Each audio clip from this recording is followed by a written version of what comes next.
शहजादा अकबर म्हणजेच औरंगजेबाचा चौथा मुलगा. त्याची ही आई लहानपणीच वारली.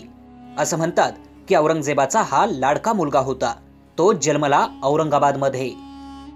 मोगल सल्तनतीचा सर्वात महान बादशाह अकबर याच्या नावावरून त्याचं नाव ठेवण्यात आलं होतं. औरंगजेबाने शहजादा अकबराला 8,000 मनसब दिली होती. 1676 साली त्याला माळव्याचा सुभेदार म्हणून नेमले होते. राजपूत राजांना काबूत ठेवण्याची जबाबदारी औरंगजेबानं त्याच्यावरच दिली होती. तो प्रचंड पराक्रमी देखील होता. पण जोधपूरचे बंड शमवण्यात त्याला अपयश आले. त्यावरूनच आलमगीर औरंगजेबाची त्याच्यावर खप्पामर्जी झाली. बादशाहनं त्याला खडे बोल सुनावले. संतापलेल्या शहजाद्या अकबरानं औरंगजेबाविरुद्ध बंड करण्याचे ठरवले. मोगलांच्या इतिहासामध्ये बाप मुलाचा संघर्ष जुना आहे. औरंगजेबाने देखील स्वतःचा बाप शहाजहानला कैदेत टाकून सत्ता मिळवली होती. शहजादा अकबराने देखील ही परंपरा कायम ठेवली. त्याला राजपूत राजांनी मदत करण्याचे आश्वासन दिले. यात प्रमुख होते दुर्गादास राठोड आणि मिर्झा राजाचा मुलगा कुंवर रामसिंग. 11 जानेवारी 1681 रोजी अकबरानं स्वतःला बादशाह म्हणून घोषित केले. त्याच्या नावाची नाणी देखील पाडली. शहजाद्याचं हे बंड ठेचून काढण्यासाठी खुद्द औरंगजेब युद्धात उतरला. पण अकबराच्या ताकदीचा त्याला अंदाज आला नाही. अजमेर जवळ त्याच्या तळावर औरंगजेबापेक्षा कितीतरी पटीनं जास्त सैन्य होतं. तेव्हा युद्ध झालं असतं तर औरंगजेबाला पराभवाची नामुष्की पत्करावी लागली असती. पण औरंगजेब प्रचंड धूर्त होता. युद्धात अपयश येणार हे दिसून आल्यानंतर त्याने कूटनीतीचा वापर केला. त्याने अकबराच्या नावाने एक खोटे पत्र लिहिले आणि ते राजपूतांच्या हाती पडेल अशा पद्धतीनं व्यवस्था केली. आपण ज्याच्यासाठी लढतोय तोच बापाला जाऊन मिळतोय असा गैरसमज होऊन अनेक राजपूत सरदार अकबरापासून दूर गेले. मधल्या काळात अकबराने देखील औरंगजेबावर हल्ला केला नाही. अकबराने हाताशी आलेली बाजी गमावली. केवळ दुर्गादास राठोड सोडला तर इतर सगळे साथीदार पुन्हा औरंगजेबाला जाऊन सामील झाले. अकबरासमोरचे सगळे दरवाजे बंद झाले. आता त्याच्यासमोर एकच मार्ग आणि एकच आशा होती, ती म्हणजे छत्रपती संभाजी महाराज.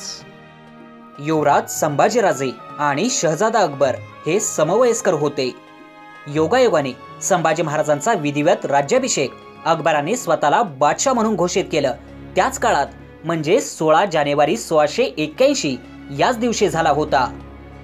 औरंगजेबाच्या उभ्या आयुष्यात धडकी बसवणारे शत्रू म्हणजे शिवरायांचे मराठे होते. केवळ तेच आपल्याला वाचवू शकतील याची अकबराला खात्री होती.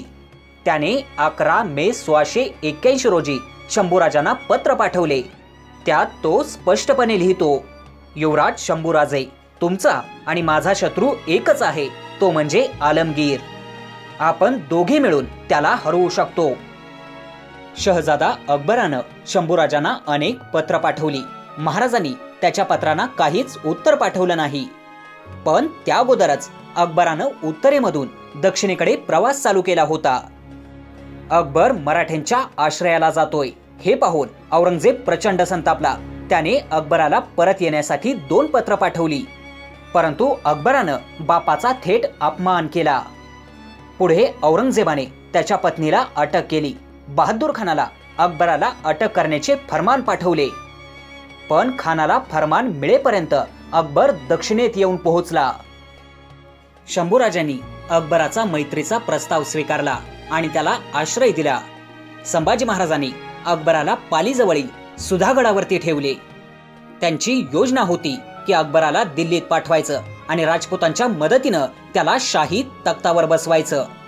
एकदा अकबर बादशाह बनला की त्याच्या मार्फत औरंगजेबाला अटक करण्याचं शाही फरमान पाठवायचं.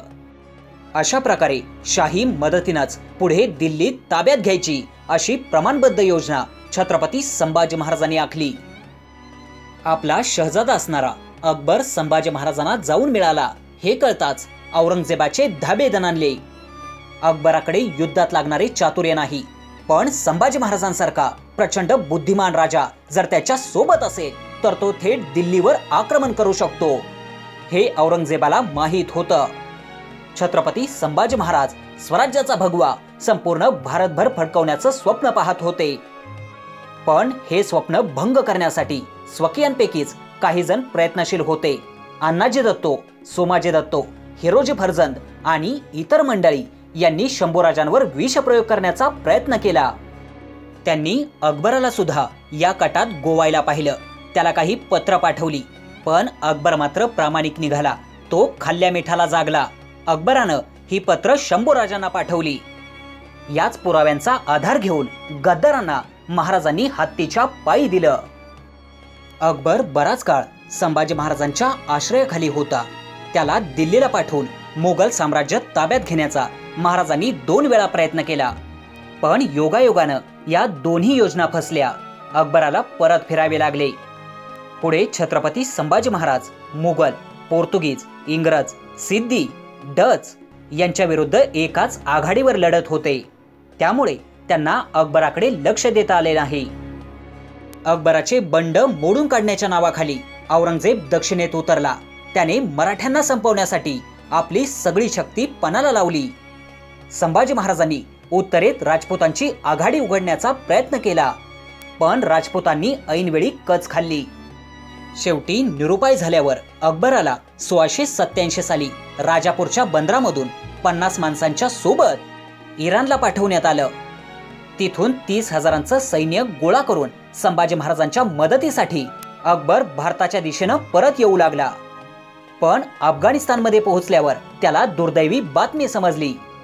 छत्रपती संभाजी महाराज औरंगजेबाच्या हाती सापडले आणि बादशाहनं अतिशय क्रूरपणे त्यांना हाल हाल करून ठार मारले. ही बातमी ऐकून अकबराचं अवसान गळालं. तो परत माघारी फिरला. पुढचा संपूर्ण काळ त्याने इराणमध्येच रोज बापाच्या मृत्यूची प्रार्थना करत घालवला. असं सांगितलं जातं की औरंगजेबाने त्याला उद्देशून म्हटलं होतं, आधी तू मरतोस की मी, हेच मला पाहायचंय. खरोखर घडलंही तसंच. अकबर औरंगजेबाच्या 1 वर्ष आधीच मेला. पण याच औरंगजेबाला मराठ्यांनी चिकाटीनं लढा दिला आणि त्याला याच मराठी मातीत गाडून स्वराज्य जिवंत ठेवलं. औरंगजेबाच्या लाखोंच्या फौजा असताना देखील मराठ्यांचा भगवा ध्वज अखंडपणे फडकत राहिला.